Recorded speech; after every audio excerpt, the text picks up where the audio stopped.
Hello, everyone, and welcome to the reveal special for Mythic Legion's Horror of Einsamall. Eric, I am so excited to be here because it feels like we've been talking about this wave forever now. So to finally be able to get it out of our heads and into the world of Mythos is very exciting. It sure is. Yeah, I mean, anytime we get to one of these reveal specials, it's equal parts excitement and relief because now we can, freely talk about this. The guessing can end, and we can get to the facts here. So, speaking of the facts, we are going to do this reveal special. We've got about 90 minutes for you this evening.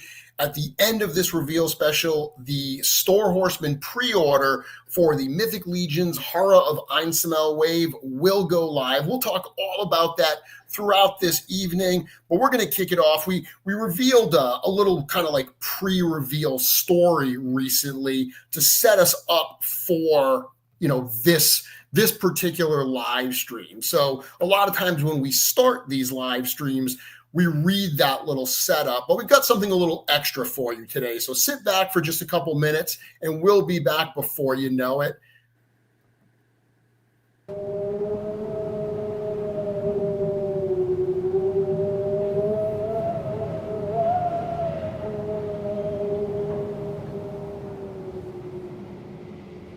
In the years after the Second Great War, the Realm of Mythoss once again knows peace.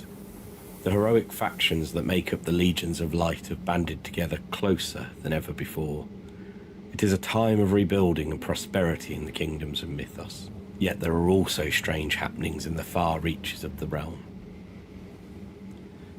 At the Castle of Four Sides, the Legions of Light's best and brightest minds receive a particularly disturbing report from the Northlands. This message comes from far beyond where the settlements of Sjelgard and Vikenfell once stood, from an area known as Einsamall, that is so remote it does not even appear on most maps of Mythos. Eking out a meager existence in the unforgiving tundra of the far north, the people who live in this region have existed somewhat insulated from the rest of Mythos for ages. But now, they send word they are in danger and need help. The letter from Einsamall reports that numerous townsfolk have been slaughtered, taken in the night by some unseen monster, only to turn up in pieces days later, their bodies torn apart and cast across the frozen landscape. The area's greatest hunters have thus far been unable to find what is attacking their small settlement, and yet something continues to come for them every few nights, claiming another victim with each grisly visit. The Castle of Four Sides assembles a small party of heroic adventurers and sends them to Einsamall to investigate. Into the colds of the far north the party heads, but what awaits them is a nightmare unlike any they have ever experienced, and one which will open a monstrous new chapter for the Realm of Mythos. It is time to reveal the latest Mythic Legion's wave and discover the horror of Einsamall.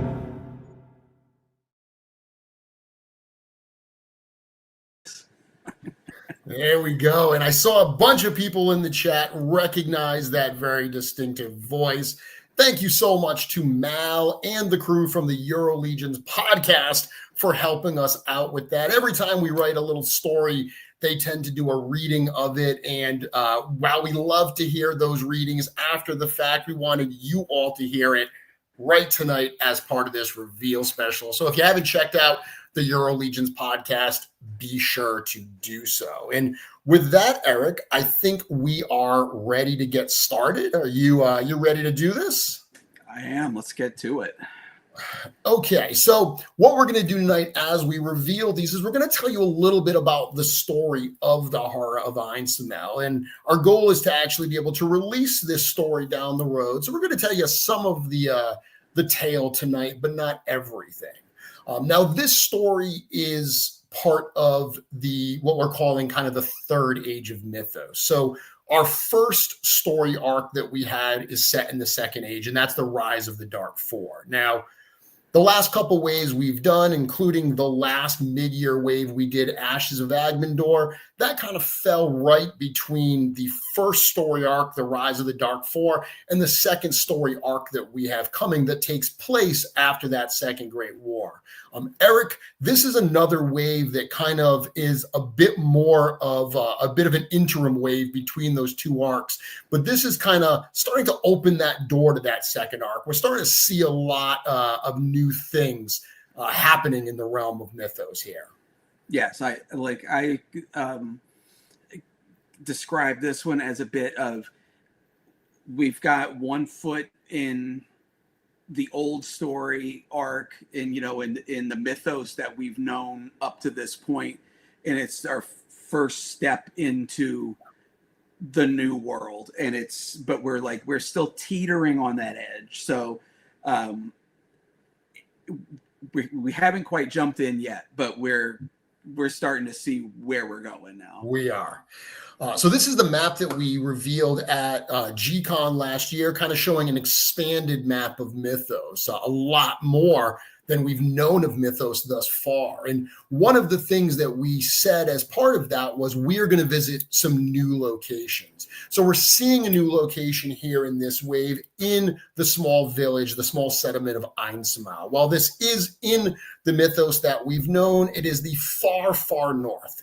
As Mal told us in that reading, this is part of a settlement that's so remote that they really haven't had dealings with the rest of Mythos in quite some time, but they call for help. The Castle of Four Sides assembles a team of adventurers to journey to the far north to see what is going on, to discover what's attacking this little settlement in Einsamall, and hopefully help them out. And as part of the first reveal, we're going to come right out of the gate and we're going to reveal a member of that adventure party. This is a character from the House of the Noble Bear. This is Halvard of Frothvar. It's so weird, Eric, not being in a live room. Like, It really we're used to being at G-Con where there would be like audible gasps and applaud and stuff. So we'll just take that applause in the comments today. Eric, tell us a little bit about this character, Halvard of Frothvar, including this brand new head sculpture that we see on this figure. We got into kind of the Norse look and the Viking theming in in our wave a couple of years ago. We introduced a lot of these kind of Viking these Viking parts, in Rising Suns. And again, we felt kind of like we were just scratching the surface with that. And so we wanted to come back with another Viking type character, like a different representation of the subject matter. And with some of the other ones we didn't go full fantasy Viking with the big horns on the helmet. At least on the main versions, we did include some a little more fantasy in the second one. But this, we wanted to do something that was a little bit more of a traditional Viking type character, and so it's a very soft goods focused design on this, and soft goods not only in the actual soft goods that we put on it, but even all of the armor on the character. It's it's fur, it's leather, fabrics, with much less of an armor application on the design. And this is another case where CJ and the CJSM put together such a cool set of soft goods here that sure. Tunic piece, traditional style tunic piece, it's really not like anything we've done before. So it brings something really new to the line. Yeah. And of course the excuse me, the head, it's a brand new unhelmeted head that brings some new Viking flair to the lineup. It's a look that we haven't really done before. kind of what a modern interpretation of a traditional Viking would be. A little bit more of what you've seen with Vikings more recently. Cool. So we've got a few other photos to show. We've certainly got the bio to talk about. And we actually do also have another guest in the chat with us tonight. Not in the chat, I should say, on the stage with us. We've got the Joe cam going as well. So I've got Joe back there at the studio. We're going to bring Joe on in a few minutes to show us this figure in hand. I'll take him off for a minute so we can show a few more here. This figure does also come with a second head. So this is another brand new head sculpture on this figure as well. This is something that you had done, a while back during the Rising Suns and its Rising Suns sculpting sessions, and it makes an appearance here as well to get a nice, different, alternate look for this character. We also see this figure here with the soft goods cloak at least off. Right. Yeah, I feel like it's an opportunity here where the unhelmeted head is a little bit more of a named character look, whereas this gives folks the opportunity to have a nice kind of faceless Viking warrior. That you could put two of these together on a display, and they feel like they're almost more just like an army builder type character with this look. Whereas with the cloak, with the face showing on the other one, it's a little bit more of a specific character type. So this is the breakdown that we have for the accessories. And one thing that I'm sure people are going to ask about, and already as we're into these reveals, Eric, I'm realizing that giving ourselves 10 minutes for a figure was not ample enough time. So we're going to get through it all tonight, but we've got some time to talk about this during the time of this pre-order and stuff. We're going to get to the main points tonight. Talk a little bit about this new shield adapter here that you guys have been working on for a little while. Yeah, this was another Rising Suns, during the sculpting sessions on that. And we just weren't confident enough with how it was going at the time to really put this in the solicitations and show this. But it's kind of a shield adapter, shield handle. It offsets the position of the hand on the shield, while also providing some stability where the two pegs on the opposite side of the handle can go, not quite clip on the arm, but it holds to the arm a little bit. Yep. So it's just going to give a more natural, hold to the shield. And, again, hoping to give it a little less or a little more stability, a little less spinning. And it's set up to where the handle can be switched on that new piece so that it works on either arm. So it's, again, it's a little bit of handle, a little bit of an adapter, but, hopefully something that improves existing pieces, in a backwards compatible way, because that's always the trick for us is in doing something new like this. We don't want to leave out the old items that people already have in hand. So it's, it's finding a little bit of a balance there. For sure. So this is the full loadout that we get here with the Halvard of Frothvar figure. This is a standard figure from the House of the Noble Bear. It is going to be $42 during the direct Store Horseman pre-order. So the prices we're going to talk about tonight are the discounted direct Store Horseman pre-order prices. All of these prices are about 25% less than the normal retail price of these. So if you pre-order these starting tonight from Store Horseman, you do pay up front to get these pre-ordered. The exchange for that is the direct Store Horseman pre-orders are filled first, and you do get that savings. In the case of this figure, that's about 25%. Let's read the bio here, and then we'll go to the Joe Cam. Halvard is one of the fiercely loyal and brave warriors who followed Atlas the Conqueror from Bjorngar's great mead hall Frothvar to fight in the Second Great War of Mythos. Since the end of that war, Halvard has served as an envoy from the House of the Noble Bear to the Legions of Light. Stationed at the Castle of Four Sides, he is there when the report from Einsamall arrives. He volunteers to join the adventurers that are sent to that remote northern settlement to investigate reports of a nameless horror that has been terrorizing its residents. No stranger to the dangers of the frozen north, Halvard of Frothvar is prepared to face whatever nightmares Einsamall has to offer. Once again, Halvard of Frothvar, the first figure revealed for the horror at Einsamall wave, and the first one of our heroic adventurers. Joe, I'm going to go to the Joe cam. We got a few minutes. Tell us a little bit about this figure. All right. Looks like we have two very distinctive looks. I want everyone to get a shot of this. This is what he looks like without the soft goods. Just a full blue tunic underneath. And the team of Sea Jessamine outdid themselves again. This is the upper torso piece. So there's your top half and there's your bottom. Those came out very nice, all that extra detail in the stitching. Really impressive stuff.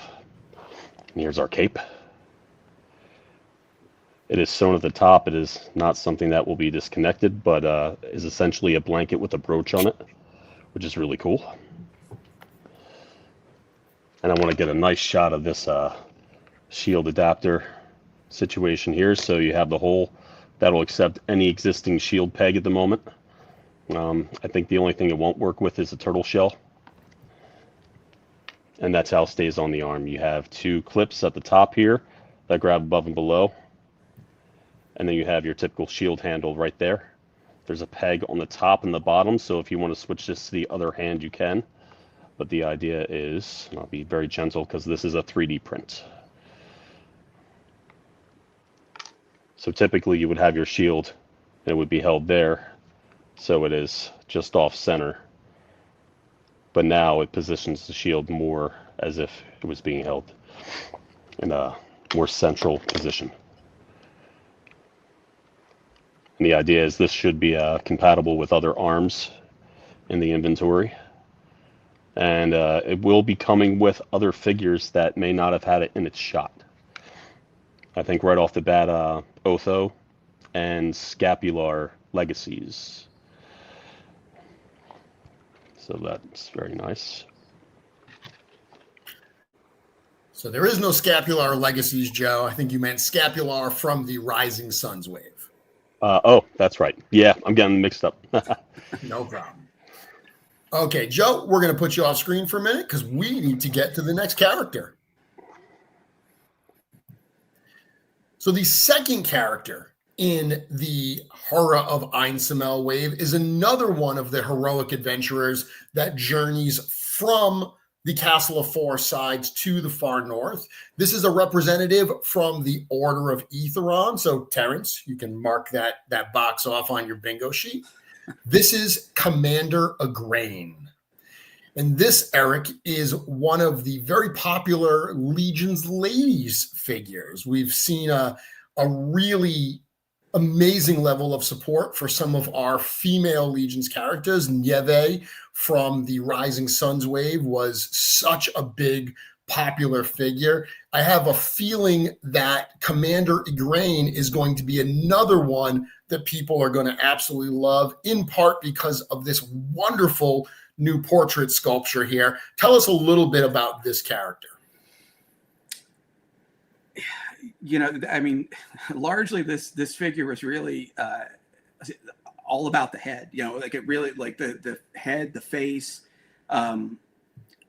was the starting point for this figure because it was a particular look that I had in mind for this figure in general. But you know what the face and the head sculpture was going to look like. We wanted to do like kind of this more like traveling knight type of a build for this figure.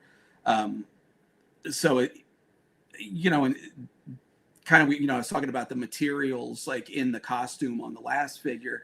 This one has, to me, like this very exciting mix of, you know, both sculpted and real fabrics. It's got, you know, a leather skirting on it, the leather boots and the leather gloves. mixed with the harder surface metal armors. And I don't know why, but for some reason, like something that just looks so like classic fantasy, like knight hero type of a character to me is that leather boot with like the armored legs coming out of it. Yeah, I don't know what it is, but just strictly from an aesthetic standpoint, though, that mix of textures and materials just makes for a great looking figure. It allowed us to add some wonderful colors into it. It came together well. Like once I walked in and I saw the pieces in Sherry's room when she was painting it, and they all looked great. But then when they all went together, like you could really see, like it just gelled. Absolutely. And then, there you go. Yeah, go second head. Yep. As far as the heads go on this was, of course, part of that like initial vision on this was not only to have that unhelmeted head, but also to introduce a new knightly female face and head to the mix. And I like part of the idea with this was, we usually have the facial expressions are more kind of a determined, like furrowed brow type of a figure. And I wanted to do something that was more of a heroic kind of peaceful look, still determined, but I don't know. It just felt like it brought something really new to the table here. And then, even with the paint, Sherry and I talked about it, and it's a decidedly subtle and soft paint scheme, even with the hair color and everything. So yeah, I was, sometimes you don't know until the figure all comes together, the paint's on it, the figure's assembled. And for me at least, everything really did click on this one. Yeah, the paint brought this to life because I remember seeing the digital sculpture of this, and the component parts were great. Obviously, the new head sculpture was very exciting, but seeing all those paints bring it to life, it absolutely elevated this character to another level in terms of the final figure for sure. Yeah. So Commander Igraine is another standard figure, $42. Once again, that's about a 25% savings off retail prices during this limited pre-order period. Igraine was just a young conscript from the Order of Etheron when the Second Great War of Mythos began. Making a name for herself at the attack of Vikenfell and later at the stand of the Armies of Light, Igraine was honored to receive the title of a Knight of Etheron in the aftermath of the war. Eventually assigned to the Castle of Four Sides as a representative from Etheros, Commander Igraine is charged with leading an expedition of adventurers to the remote settlement of Einsamall. Her mission, to help discover what is terrorizing its residents and leaving their bodies torn to shreds upon the icy tundra. This is the full loadout you are going to get for Commander Igraine. 2 brand new head sculptures with this. Let's go to the Joe Cam, and Joe can tell us a little bit more about this character. Joe, what do you got there? All right. Like Eric was saying, absolutely gorgeous head sculpt here. Fantastic paint work. We got some soft goods with the fur kind of collar and the skirt articulated. Love that color scheme. And the alternate head. Let's get a shot of that before we pop it on there.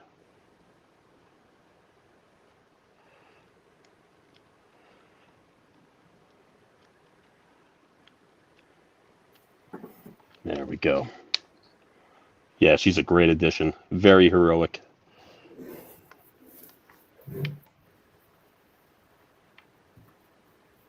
Excellent.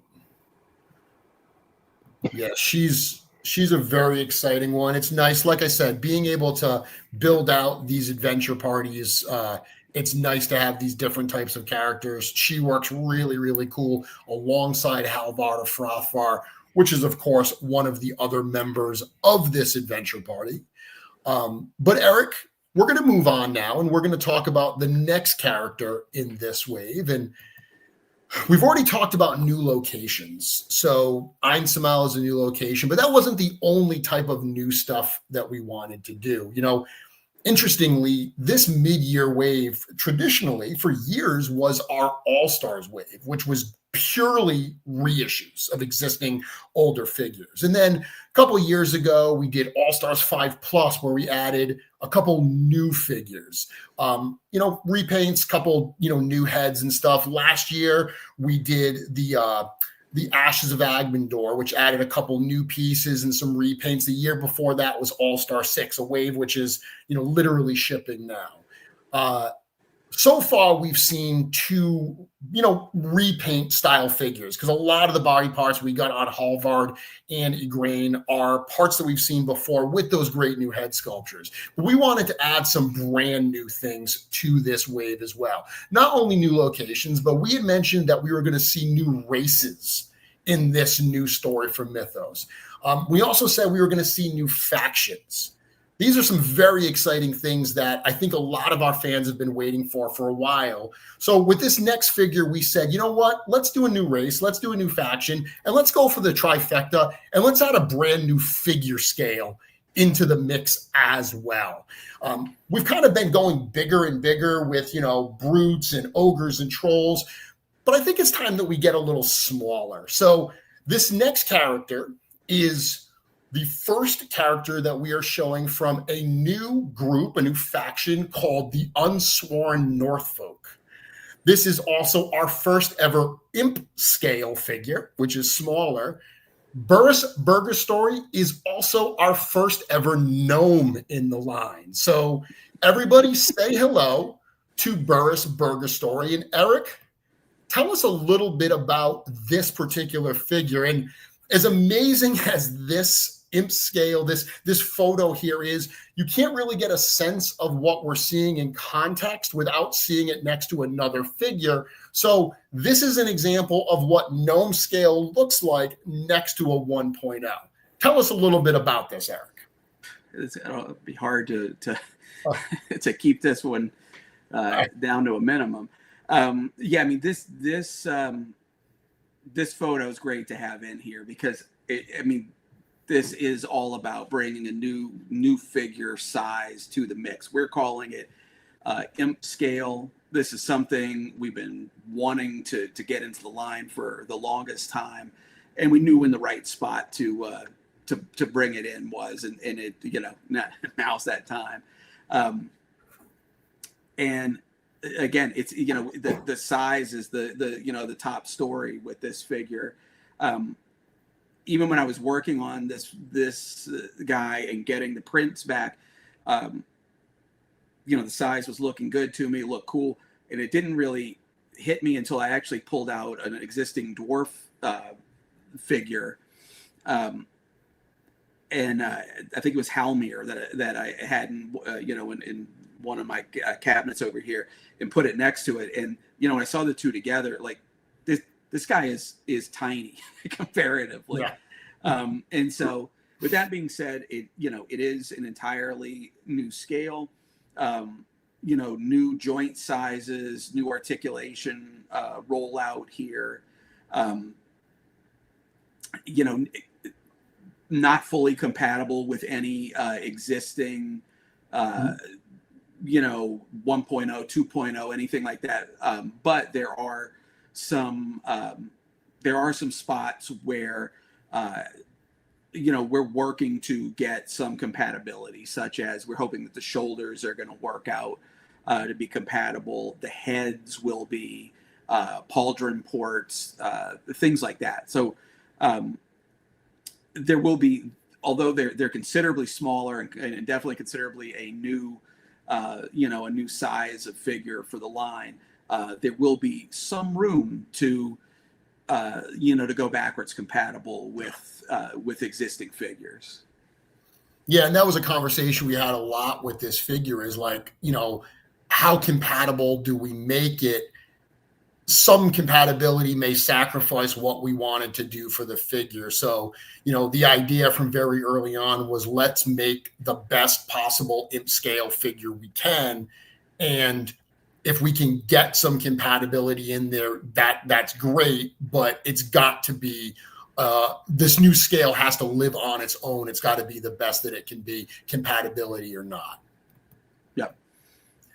So a couple other things we're going to talk about with this character. So this figure only comes with this one gnome head, but we knew that we love throwing in extra heads. It gives other display options. We didn't have another gnome head that really worked with this character, but we knew that we had a lot of goblin fans. So we said, you know what?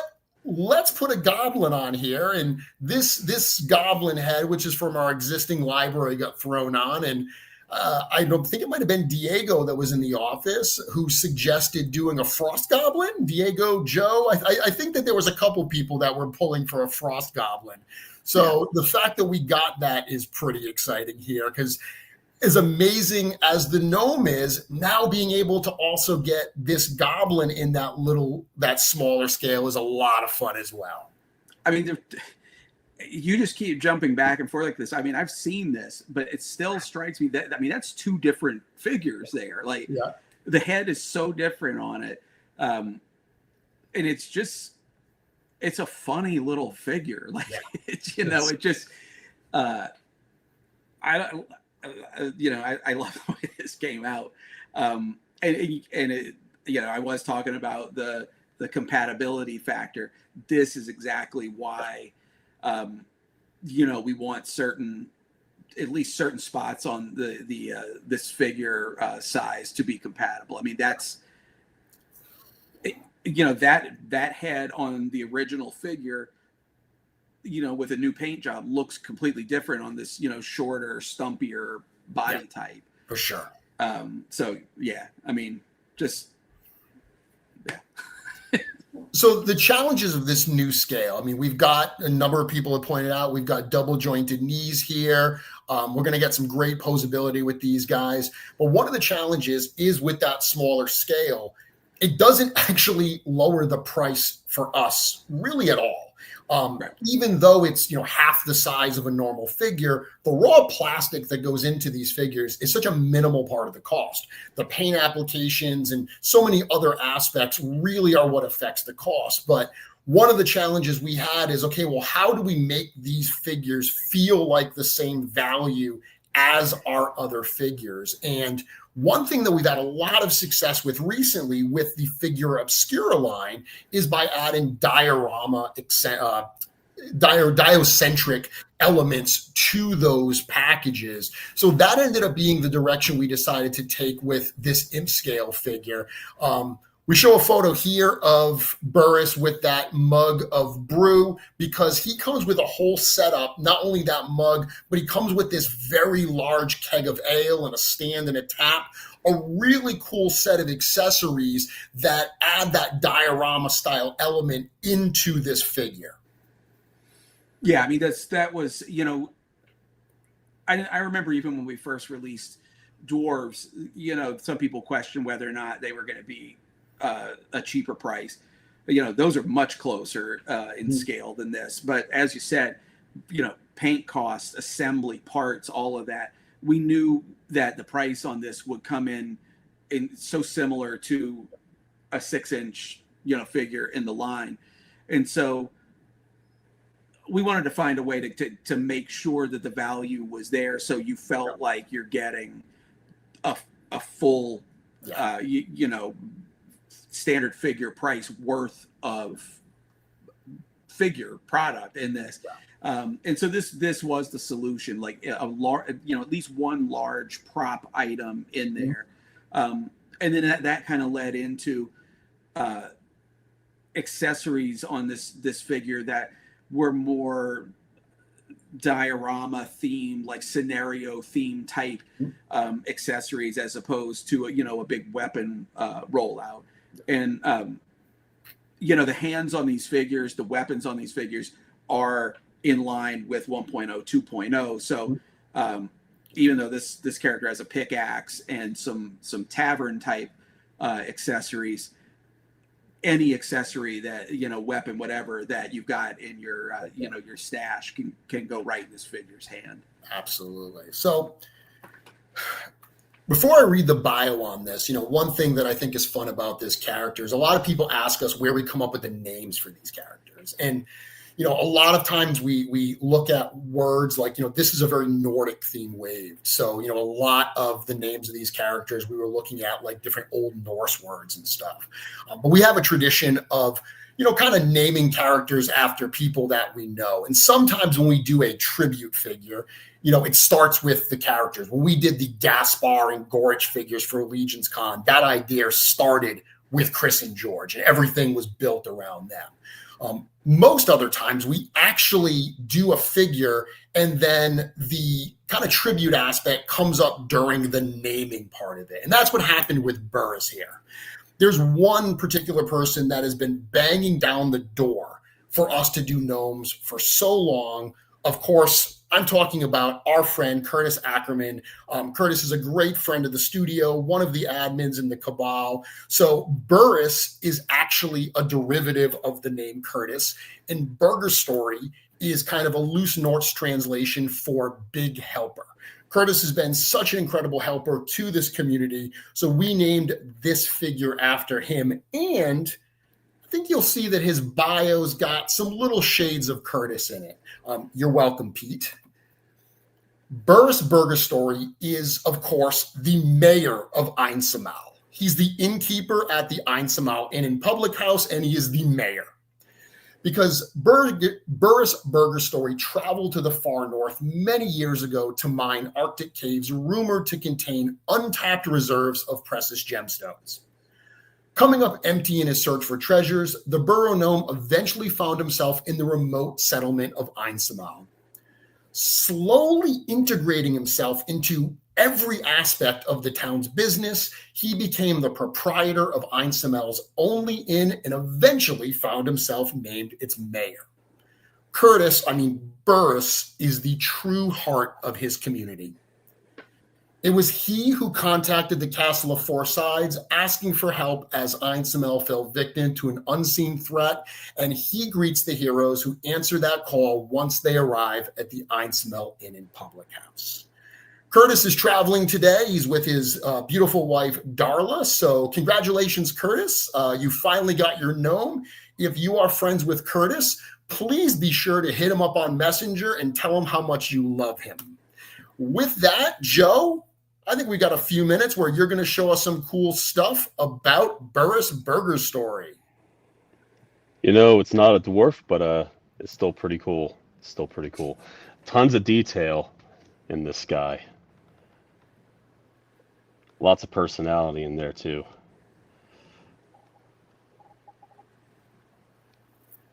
Great paint apps. It's a fun look. Want to show off this mug because as of now, this little sud on the top, we've got to be gentle, will be removable. And that's actually something we haven't mentioned, that those little top foam pieces are removable. That's the plan. Yeah. So that'll be fun. There's lots of fun potential there. Leave that to the side, and then we got this boy right here. This was a lot of fun to put together. At the moment, I have it taped up. Remember, these are prototypes. Yours won't do that. Comes apart. It'll have a better staying together function than you see here. Excuse that. But yes, we have 4 pieces. So there's some versatility to it. And while we have it here, I'll put our guy next to some of the upcoming figures. Oh boy. He's had maybe a little too many suds tonight. He's been traveling a lot today. So here we are next to a standard figure and an upcoming dwarf. So that's great to show him next to that dwarf, because you really do see how much shorter he is than our dwarf figures. Yeah, it looks like the range here is, compared to a human, a dwarf is 2/3, and compared to a dwarf, a gnome appears to be close to 2/3 as well. Again, this is 3D printed. Sometimes they will appear a little bit larger than the final product. So from what we see here, it can be a little smaller. Forgive the shakiness of the camera for a moment. I would just like to get a kind of a more level shot here. There we go. So yeah, this is Nice. a great new scale coming our way. Very exciting. Thank you very much, Joe. I'm going to move on here.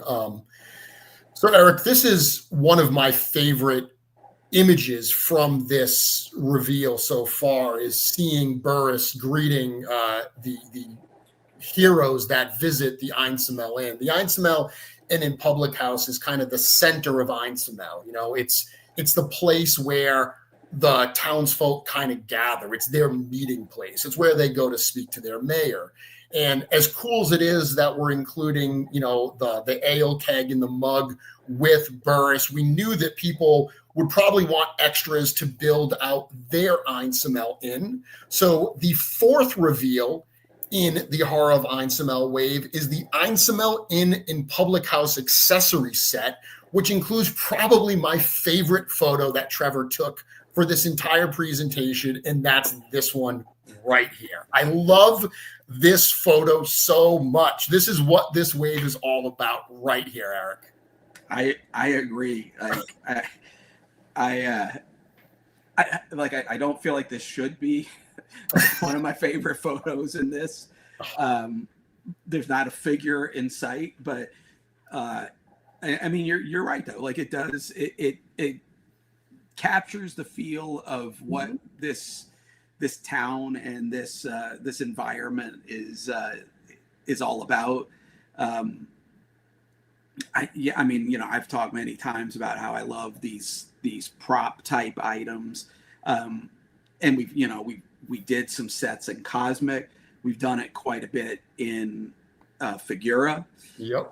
But this is really the first time we're kind of really like officially stepping into this territory in Mythic. Eric, the chat is blowing up. They saw it in there. They saw George's request. As you were building out these pieces, George came in and he said, Eric, can we get some sausages?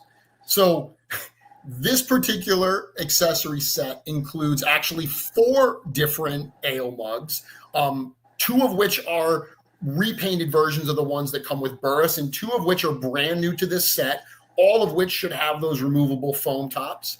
It's got the pickaxe and the apple and grapes. Those are accessories that we've seen previously. It's got a different painted version of the ale keg, and it comes with that top plate that you see here, that Einsamall Inn in Public House Wolfbane's Lager Brew. So it's got that top plate there. It's also got a frying pan, which we're seeing for the first time here, and of course, those aforementioned sausages. I don't even know what else to say at this point. I will say this. I think it might have been getting to the point where I don't know if Sherry might have even been getting pissed off because everybody was so excited about the paint job on the sausage. And he's like, "What is? Is this the best thing I've ever painted? Is going to end up being these sausages?" But when she sent me the picture of it. It was just funny because, sculpting them, they just look like little blobs.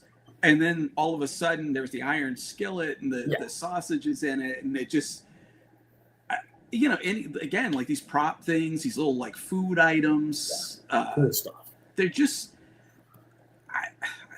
like such a great addition. I loved all those lines like the Muppets line and like Nightmare Before Christmas and stuff like that, where they weren't really weapon based lines, but they were prop based lines. And so it gives us a little taste of that kind of world building. It does. And to do a little world building in your display, the Einsamall Inn in Public House accessory set is going to be $25. Joe, I'm going to go to you, and we're a little bit behind schedule, so we're going to get through this one, and then we're going to continue on. But Joe, show us a little bit about what you got here. So we have some updated grapes. They are now green from purple from when they came with Ganesh. We have a new kind of apple. Very cool. Officially ready for some Gaspar sausages with our frying pan. We have the alternate paint job of the pickaxe, which in a gnome's hand is a two-handed tool, but in a dwarf's hand is a one-handed weapon. Here is our other mug, and again, removable suds. It's pretty fun. And our additional barrel here has some very distinctive labeling. Wolfsbane Lager, sold There we go. exclusively at the Einsamall Inn in Public House. Very nice. And I love how this works. It's a separate plate along with the spout. So this is together printed so it stays nice and in one piece, but this will be separate from this piece. Perfect. Excellent. Very cool. Thank you very much, Joe. Always wonderful to have the Joe Cam as part of these presentations. But Eric, it's time, to move on. So looking at the story that we have so far, the adventurers have shown up to the Einsamall Inn. They're greeted by Burrus, and they're kind of told what's going on, that there's something attacking the settlement every few nights. One of the members of one of the villagers is, dragged off, and their body is discovered, torn to pieces, and strewn about the tundra, a few days later. They can't figure out what is going on, so these heroes have come to help. And as they're in that inn, they run into a pretty cantankerous customer, someone who is definitely a bit suspicious when it comes to all of these murders, all of these attacks that have been happening. That character is our next reveal, which is Jakull Ironbones. So this is our first kind of scary character in this wave. We've seen some hero type characters, but this is a character that is definitely going to be causing some problems for our heroes. And this is our first Tundra Orc in the line, and a character that's got our new 3.0 body build. So talk to us a little bit about this character and what it's bringing to the table that's new here. This is a great example of what a 3.0 build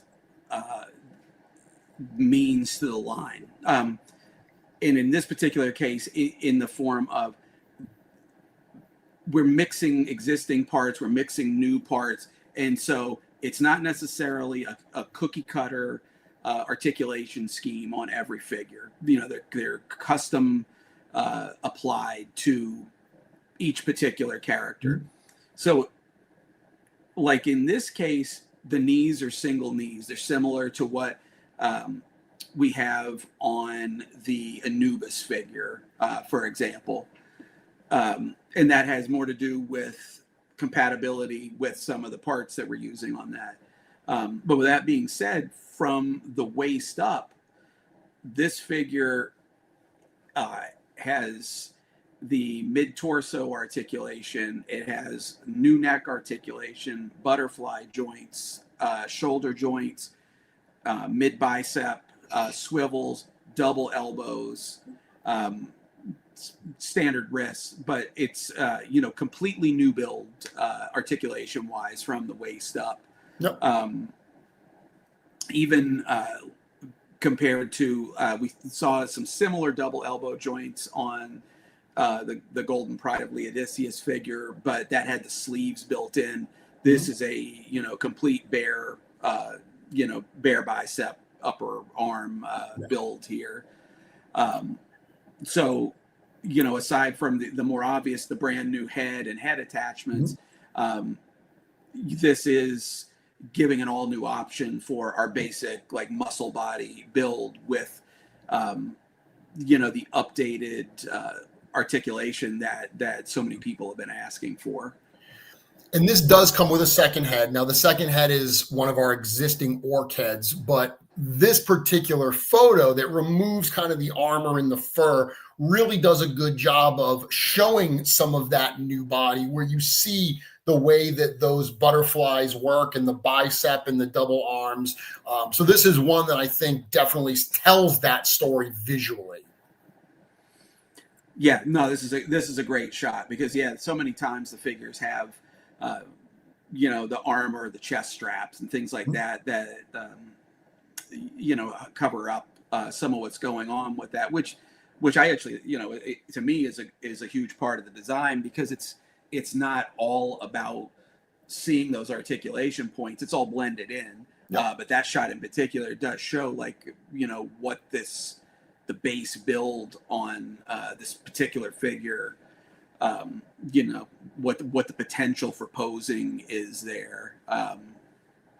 For sure. And I mean, we're excited about it. It's we've been able to start integrating this articulation in a very organic way into the line, without sacrificing backwards compatibility. And what it ultimately comes down to for me is having some test shots of some of the butterfly joints and mid torsos and double joints and stuff like that. They're a lot of fun to play with. A lot of fun to pose, a lot of fun to play with. There's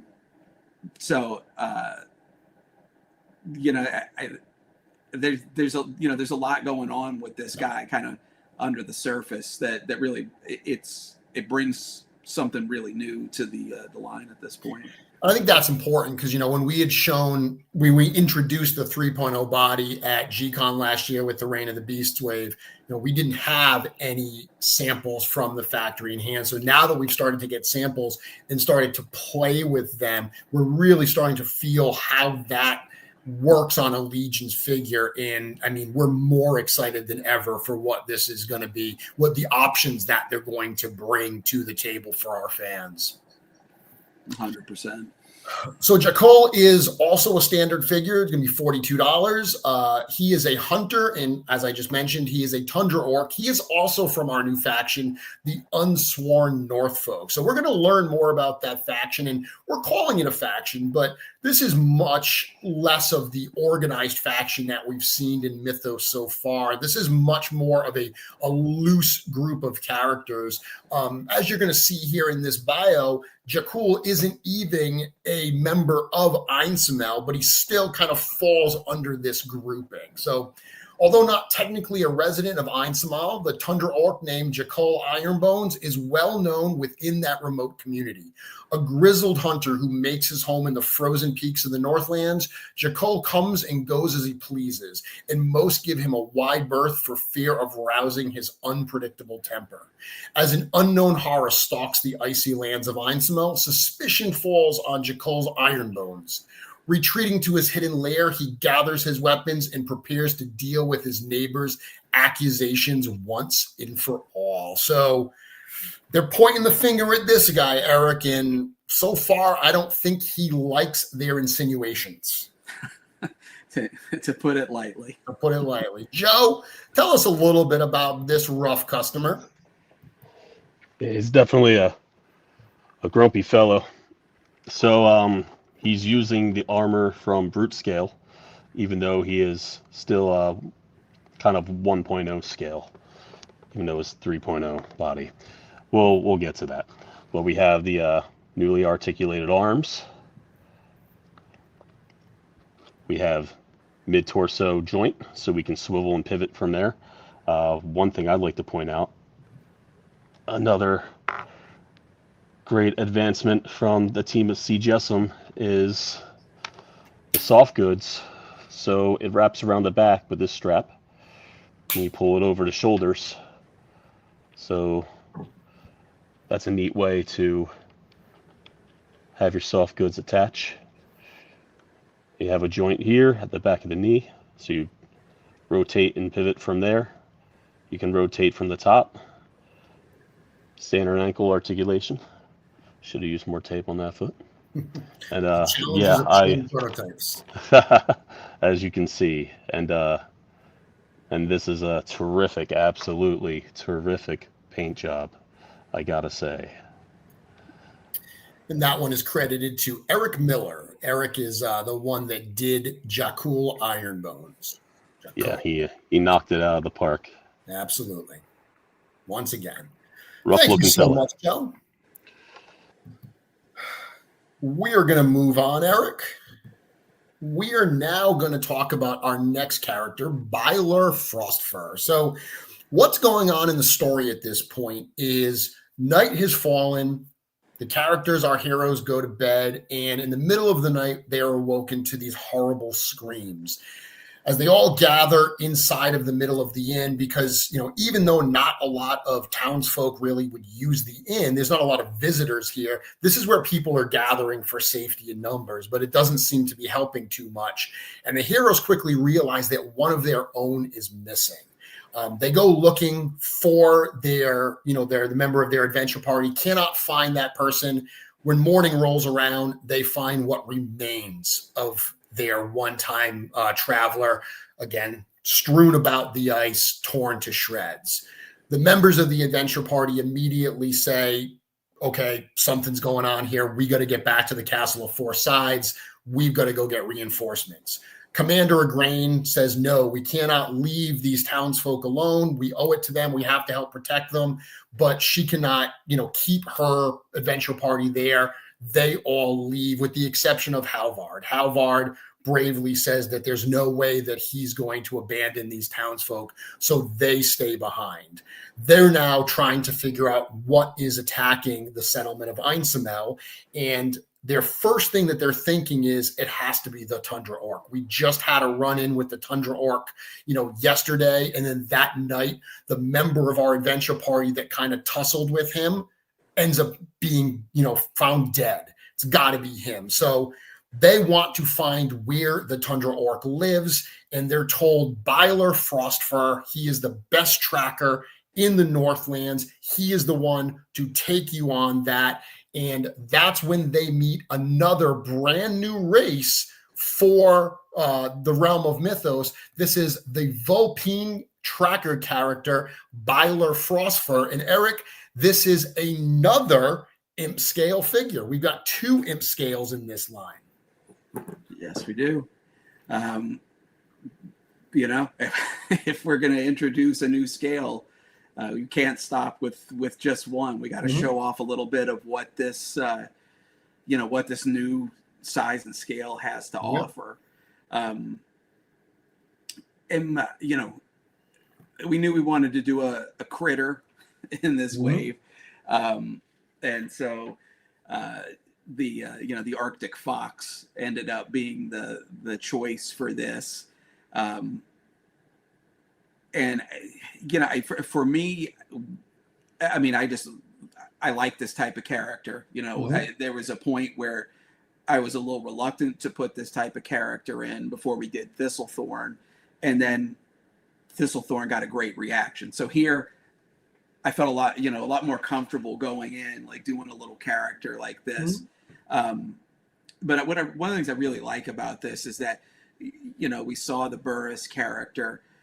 This even shares a handful of parts with that, but we get to see what the diversity of this, this build can bring to the table. Because to me, this doesn't even feel like it shares, a build or a scale or even the parts with Burrus.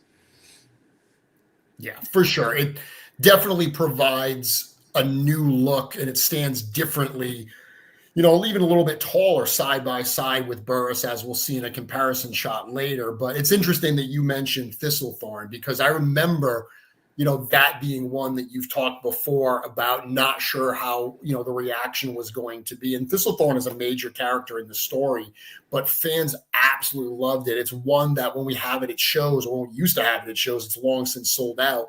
People would go crazy for it because of just the kind of cuteness of the character while still being just awesome and integral to the story.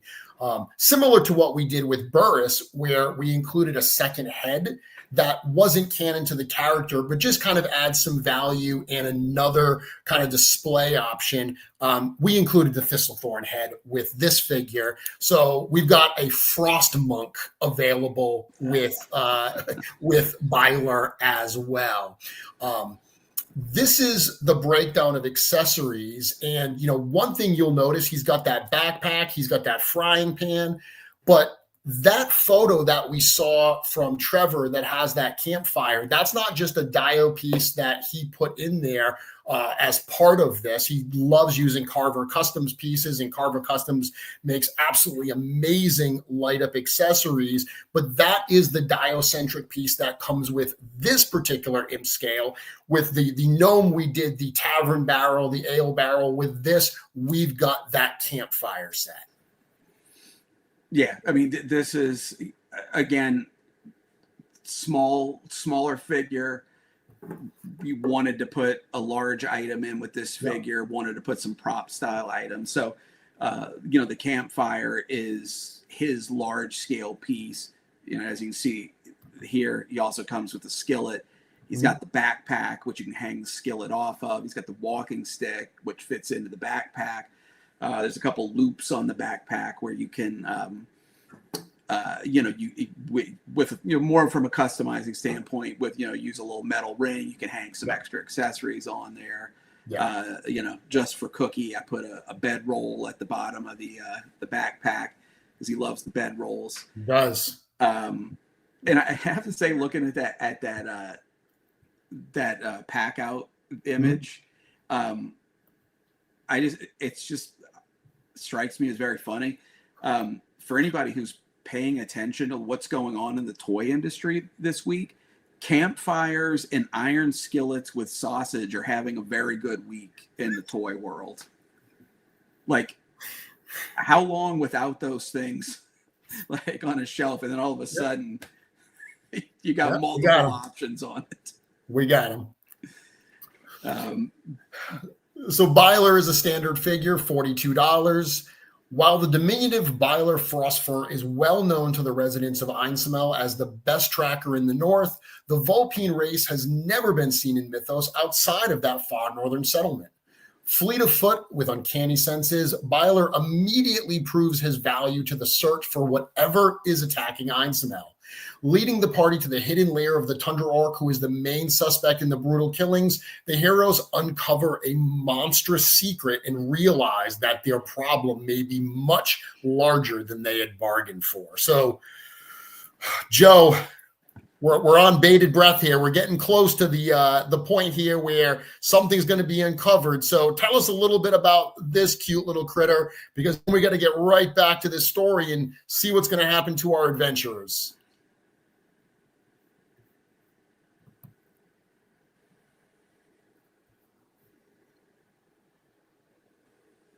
I guess this is a silent presentation at this one. Joe, we can't hear you. So I'll narrate for Joe. So he's showing the Bylur Frostfurr figure here. He's showing how these different accessories hang off that backpack. As Eric said, lots of different options for how you want to hang them. The frying pan is made to hang off that little hook there.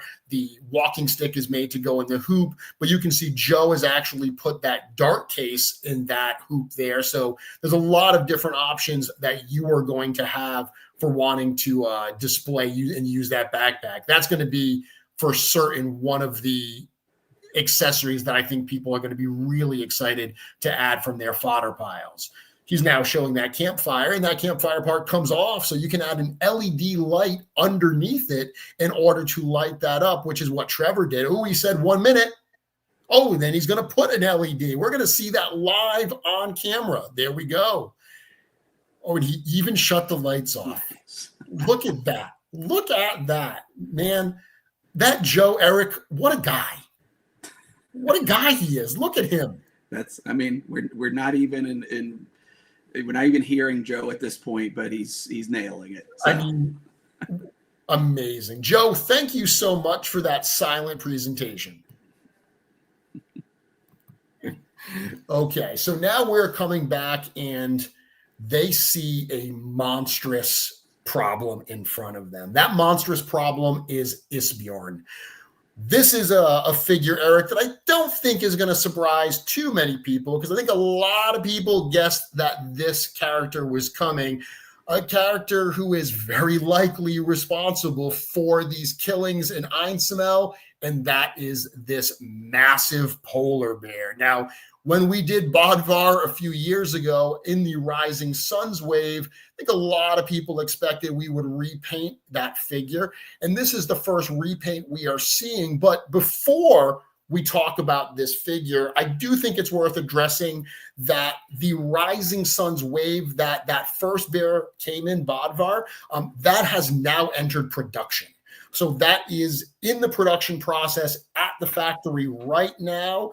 We are looking at that arriving in hand well before the end of the year. I mean, I say well before the end of the year, before the end of the year. If everything maintains the way it is right now, all our pre-order customers will be playing with their Bodvar figures and the rest of that wave before the end of 2025. So that wave is in process right now, no longer in pre-production, now is moved into production, which is literally the last stage before shipping. So very, very exciting news. And that brings us to Isbjorn. Tell us a little bit, Eric, about this figure. Not, I mean, a ton new here. It is the Bodvar body, but you didn't just want to repaint that head. You sculpted a brand new head for this figure. Yeah, and actually, yeah, I'm glad you switched to that shot, because it's not only, that it's a different, different anatomy to the head, different bone structure, different shape.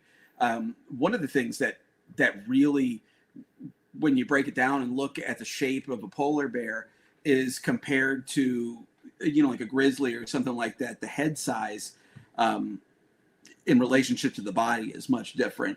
And so the head on this is smaller than what we've previously seen. So like for me, like this shot's great because it does show the new head really transforms the silhouette of this figure. Yeah, for sure.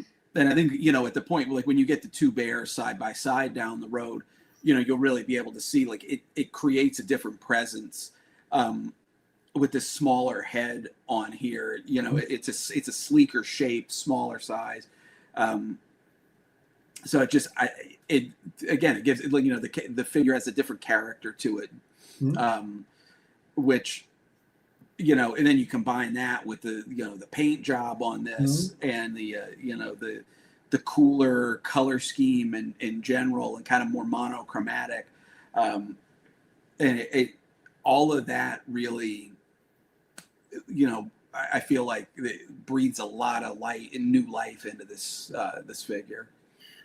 Now, like the Bodvar figure, the saddle is fully removable, and it does come with a separate neck piece, because, the neck piece that we see here is the one that's made for this type of pose, but we've got a separate neck piece that allows more for that standing position. So that's going to be included as well. We've got a couple different shots of Isbjorn all kind of stood up there. We only have the one polar bear head for this, but we did repaint the growling Bodvar head to throw that in. I mean, clearly it's a slightly different, shape than the polar bear, but we love including two heads. So this is the one we had available. So we threw that in there. I guess similar to what we did with the Frost Goblin and the Frost Monk, we threw in this Frost Grizzly Bear.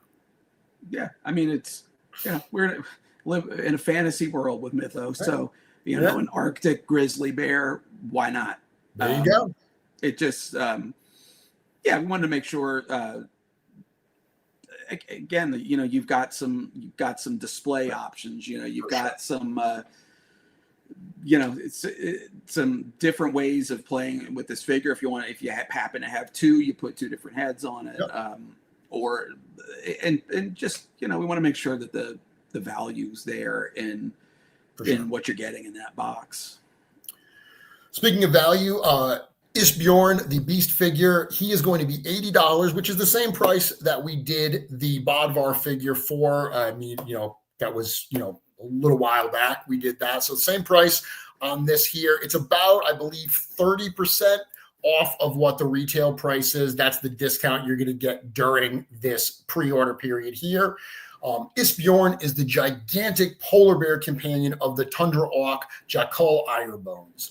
A monstrous beast with a voracious appetite, Jakull has long kept Isbjorn away from the settlement of Einsamall. This is a wise move, as the orc knows that the little control he has over the great bear would fail if the beast was confronted with so much potential prey. As more and more residents of this remote northern village are found torn to pieces, the ferocious Isbjorn is identified as the likely source of these killings. It's a logical conclusion, but something even more dangerous than the bear stalks the lonely expanse of the Northlands. And even the mighty Isbjorn will be hard-pressed to survive the threat from the horror of Einsamall. This is obviously we just mentioned, this is the Tundra Orcs mount here. So we're showing the two of them side by side, but to show an in-hand kind of look at that, we're going to go to the Joe cam. Joe, are you on audio or am I narrating again? So this is the polar bear mount. Joe seems to have gone silent on us. How about now? There we go, Joe. Excellent. Is there an echo? Joe, Okay. we're a little bit behind here. So what do you got to tell us about the bear before we move on? All right, we're just going to do a little side-by-side action just so you understand the difference between the two heads. This one's far more narrow. This guy's way more wide, so take your screenshots now. Love these guys. And this is actually a pre-production paint sample here, so yeah, we're getting real close. And we didn't have time to get a shot, but that's okay, because we have everything we need here to do this. A little floaty action. So there he is. There's a such thing as polar grizzlies. And this guy looks like he could be one. Sweet. As an alternate look. So yes, very intimidating. Nasty looking fella. Thank you so much, Joe. Loving this. Okay, Eric. So we've got one more reveal for everybody tonight for the Mythic Legion's Horror of Einsamall wave. Once again, the pre-order for this goes live in just about 17 minutes at 9:30 at storehorseman.com. So at this point, the heroes and the tracker Bylur Frostfurr, they find the cave, they see the tundra orc with the bear, and they know the bear is the culprit here. This is the vicious, this is the thing that's killing their villagers. So they set a trap for the bear, and they set it, and they're waiting for that night, and they're in the inn, and all of a sudden the door bursts open and Jakull Ironbones comes rushing in bloodied, and he's frantic. Something has attacked him. And at first they think that maybe his bear turned on him. But as they rush out of the inn, they see the bear, but they see something engaged in a fight with the bear, something that is easily winning that fight. And they realize that the trap that they set was totally incorrect. The bear is not the culprit. Something else is at play here. Now, we have seen so far in this wave, we have seen new locations, new races, new factions, and new figure scales. One other thing that we said we would see is new creatures.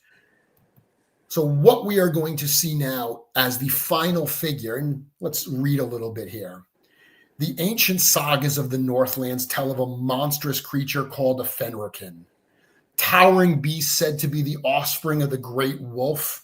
There has not been a confirmed sighting of one of these creatures in Mythos in ages, and their existence was deemed the stuff of fiction long ago. As their survivors of the attack on Einsamall look upon the monster before them, they know that the Fenriken are all too real and that they are in grave danger. With that, Eric, we share the final reveal, Garm, the Horror of Einsamall. Something that fans have asked for, Eric, for a very, very long time. This is the first Mythic Legions, for lack of a better word. We call it a Fenriken, but this is our first ever werewolf. And as amazing as this shot is, it doesn't really show the scale because this is an ogre scale figure. This is an absolute monster. The horror of Einsamall truly is a horror, and it stands head and shoulders above everything that's going to go against it. Eric, tell us a little bit about Garm, the horror of Einsamall. Yeah, a werewolf is something that people have been asking for almost as much as the dragon, I feel like, and for as long. And it's something that we've purposely held back for it feels like forever now. There was an image in my head of the werewolves so far back in the line, like in the initial planning, and they were always meant to be these giant ogre scale monsters. It's and again, we keep saying this kind of stuff, but there was going to be the right time to do this, and now that we are opening the door to this new age of mythic legions, this was such a perfect character to help open that door into the new world, because that is what's going on here. This is a, there's a break, a fissure, where this is a character coming from outside of the mythos that we know. And there's a lot to unpack here with the actual physical construction of this guy. He builds somewhat upon what we started with the Leodicius figure in the Reign of the Beast wave.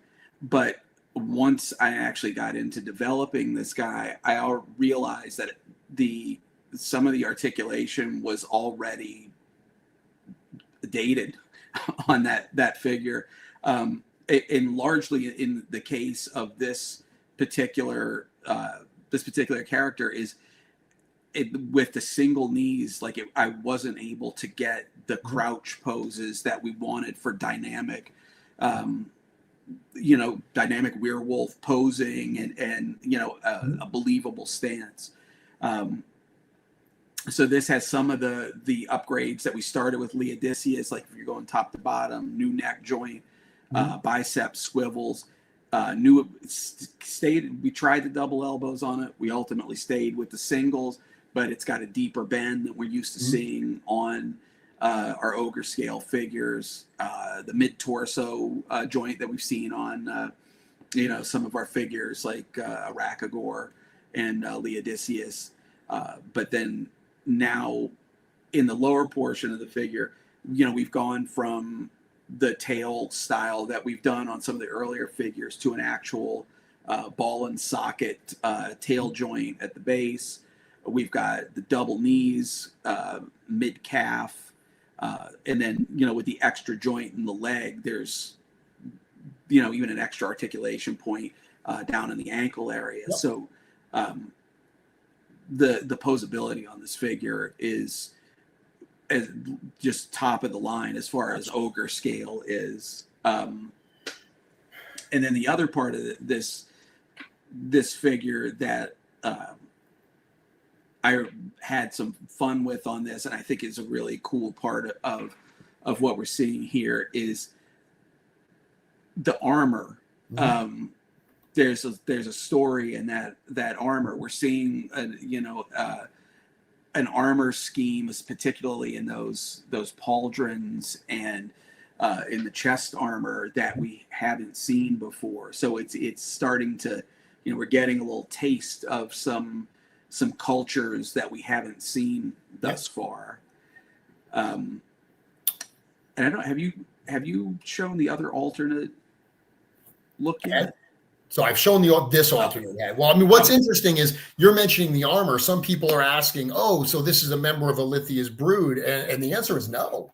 like you just mentioned, that this is a character that's, coming kind of outside of what we've known of Mythos through some of these fissures and everything. So this is not a member of Alithia's brood. It's chained. Like what's up with these chains? There's something going on here. People are asking, is the armor removable? A lot of it is. That chest armor is a separate piece. It comes off. Obviously, the pauldrons come off. The wrist armor comes off. The waist armor does need to stay on, and the lower leg armor does need to stay on. But you can get this figure somewhat unarmored, and that was a conscious decision. We looked at, should we do just a fully bare wolf character, or should we armor it up? And for our story and what we wanted to tell here, this was the right character to start with. Certainly doesn't mean that we won't ever see a fully unarmored werewolf, just like we saw fully unarmored skeletons. It's certainly something that could happen in the future. But for this figure, we wanted that armor. And, one cool thing we haven't shown yet is it's also got this muzzle that goes on the front. So that's another cool piece that you can add to this. Yeah, that's, and you mentioned, like, the chains are on here. What is the story with this character, and this, this muzzle addition even pushes that further. So although we're unlocking one mystery here of what the horror is, now that we see this character and this armor and these chains and this muzzle and the armor's got huge gashes out of it. There's, what's the story behind this character? Where did he come from? Why is he here? And that to me is part of the excitement of how this wave, ends up here, is that, we're answering a question with many more questions that, speaks to the future. Absolutely. And there's a lot to come. We've talked about this character story beyond what we're revealing here. Very, very exciting. I mean, some people are asking, is this a lycanthrope? Does it change? This particular breed of creature, the Fenrican, they are fully wolves. These are not, lycanthropes that change. But there's a lot of new kinds of creatures and races that we're going to find in Mythos. This is just one of them. This is the full loadout, or this is, I should say, the accessory shot. Fun little addition with that new ogre scale weapon there. That's got a little bit of a history. That's actually a piece that our good friend, studio artist Nate Barch, designed quite some time ago when he did the accessories for the Noble Barch set. When you were looking to outfit Garmer with a new weapon, you went back to those sketches and pulled that very cool design out.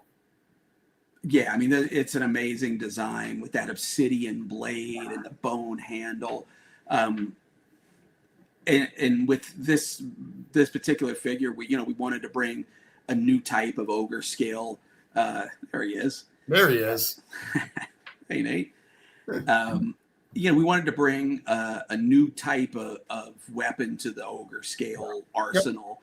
And there's some designs that are still hanging out there that Nate did for us a while back, and it's slowly but surely they're finding a home over time, and this is one of those weapons, and I suspect we're going to see more of those as we proceed.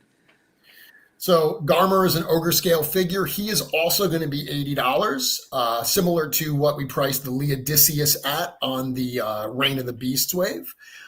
Clad in strange and foreign armor and still bearing the broken chains and shackles of a one-time imprisonment, the Fenrican monster Garmer is a feral monstrosity in the true horror of Einsamall.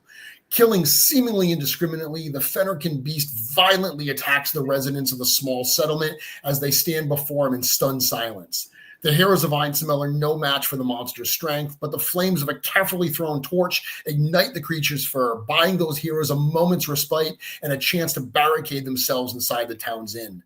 Inside that structure, the survivors prepare for another assault as a terrible howl echoes through the night and the doors of the structure begin to shake and rattle. The horror of Einsamall will not be sated until he has claimed his latest victim. And that is where we leave our story. There's more to the story, but that's where we're going to leave it for the purposes of this reveal. Garmer, the horror of Einsamall. Joe, show us a little bit about this figure, and then we're going to talk about the all-in, the timeline for this pre-order, and close this presentation out. Well, I've got to say that I'm one of the many people who wanted a werewolf from the start, so thank you. I love this guy. This muzzle is awesome. It easily goes over the top in the front here. We're going to focus on the face because we're having trouble standing this guy up. It's a real beastie. And here's the alternate enraged head. Very cool. Very cool, Joe. And I'm learning with everybody else that this is a weapon designed by Nate. This awesome obsidian blade with bone handle. And just to give people an idea of the scale of this thing, wow. It's funny. That is that's intimidating. That's awesome. If the claws and fangs weren't enough, you got to worry about this. Yeah. So, yeah, I love this thing. He's a tough customer for sure. Thank you so much, Joe. So, Eric, that brings us to our sale information. The Mythic Legion's Horror of Einsamall wave is 7 total figures. You get 5 standard figures, 1 deluxe creature in the polar bear, 1 ogre scale figure in Garmer, the Horror of Einsamall, plus that Einsamall and accessory set. That price is going to come in at $375 as part of this discounted pre-order period. That's going to be about 30%, a little more than 30% off normal retail pricing. So if you pick it up during this pre-order, you do pay up front, but you get that steep discount in exchange for that. If you wait and buy this later, including down the road at shows that we do, it will be at normal retail prices and it will be a little bit more expensive. So, you know, we are a company that is built kind of our model on the pre-order model, you know, knowing what we have to order and not guessing at what we have to order. So this has been something we've done since the very beginning of this line, 11 years now for the Mythic Legions line. We're entering, you know, on the cusp of that second major story arc. And, you know, we're doing what you know, has proven successful for us, releasing these cool figures. Eric, I love this wave so much. The feedback that we're getting in the chat seems that the Legionnaires are very excited as well. The pre-order period starts tonight, actually in about 2 minutes at 9:30 p.m. at Store Horseman, and it runs until August 3rd at 11 p.m. Eastern time. Once again, I set that 11 p.m. Eastern time way past my bedtime. I don't know why I continue to do that. I guess I'm just a glutton for punishment when it comes to that. Last few things we have to point out is you saw that Wolfsbane Lager kind of designation on that barrel. Well, we couldn't help ourselves. I couldn't help myself. We had to make a fun logo for that as well. So the Wolfbane's Lager sold at the Einsamall Inn in Public House. That is going to be available on fine apparel from our partners at Retro Rags Limited. That should be going up at the end of this presentation as well. On the Store Horseman website, there's an apparel tab. You can click that to buy it directly from them. They've got it in a variety of colors and on a variety of products. This is the full lineup. This is Mythic Legions, the Horror of Einsamall. We're going to bring Joe back up here to close this out. Guys, this Joe, you said previously this mid-year wave, you know, which I said earlier is traditionally like a repaint wave, right? It's you know, all-stars. It's, you know, I mean, even when we did the All-Star 6, it was an extension of the Necronominus wave. You made a comment to Eric that this feels like more of an end-of-the-year wave, which is exactly what we were going for. We really wanted to kick off this, you know, kind of start of the new storyline really strong with some exciting new things for the line. And I for one am super excited for what we're getting here. Yeah, anytime anyone outside the studio would ask, like, hey, give us a hint. I'm like, well, at the end of last year, you saw us go really far in one direction, that being the dragon. And I said, this time around, we're going to go really far in the other direction. And that's the scale now. So with this new build style and all these new sculpts and like the soft good upgrades, it's really, it's a real banger of a set. Eric, M-Scale. We've been talking about going smaller for a couple years now. Finally finding a way to, get it into the line in a way that made a lot of sense. That's just super exciting because I know that since the beginning, the different range of sizes and creatures has been one of your favorite parts of the line. Looking at this lineup, I mean, it's up and down. It's up and down. I love to see the different kinds of scales and sizes that we get to have in the Realm of Mythos. Yeah, I mean, to me, every time we get to introduce something new like this, I still need to kind of pinch myself. I feel like we're so fortunate to be in this position because, for sure, we constantly at the shop and at shows with fans and everything, you just get geeking out on this stuff. And, what if, what about gnomes? Gnomes would be cool. What about werewolves? And, every time we get to hit one of these and check it off the list, it's just it's an amazing spot to be in. And, even just seeing a lineup like this, I love that we're at a point where we can put out a wave, with 7 figures in it, and there's that many different, shapes and sizes and colors. Yep. And, I mean, to me, it's what a wave of figures should be. It should be a little bit of something for everybody, but cohesive enough where, it feels like a wave of figures that go together. I mean, one thing we've talked about recently, too, is this challenging point that we're in where we want to introduce new races and new ideas, but we know we've got fans of, the races and character types that we've already have out there.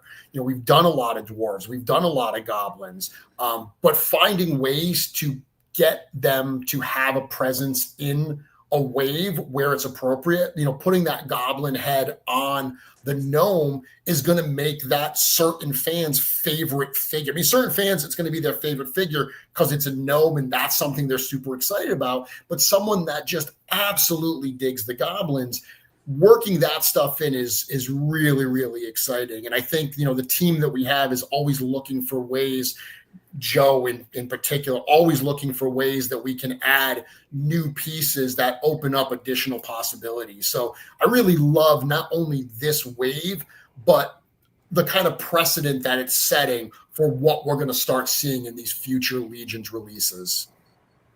Yeah. I mean, again, a lot of excitement for what's here. And just a nice nod to the direction, that we're moving, and just going to show that, again, we always kind of jokingly go back to when we did the Necronominus wave, how a number of people asked if that was the end of Mythic Legions. Yeah. And, it just goes to say, like you said, we're 11 years in, and in this wave, you've got several types of characters that are absolutely brand new to Mythic, and it just goes to show that there's just so much potential to work with out there. Guys, breaking news. Sir Diego is in the chat. He is reporting that, just to confirm, Cullen, who is also a member of the Cabal, got the first order in, and of course it is an all-in. So there he goes again. Thank you, Cullen. And honestly, thank you everyone who tuned in to hang out with us this evening. Thank you to everyone for your continued support of the Mythic Legions line and of Four Horsemen Studios. And thank you for your support of the Horror of Einsamall wave. Eric, myself, Joe, we're going to say goodnight. We're going to let you go. Have a wonderful holiday weekend. Have a wonderful summer. And remember, pre-order for this at Store Horseman ends on August 3rd. Be sure that you get your pre-order in before then.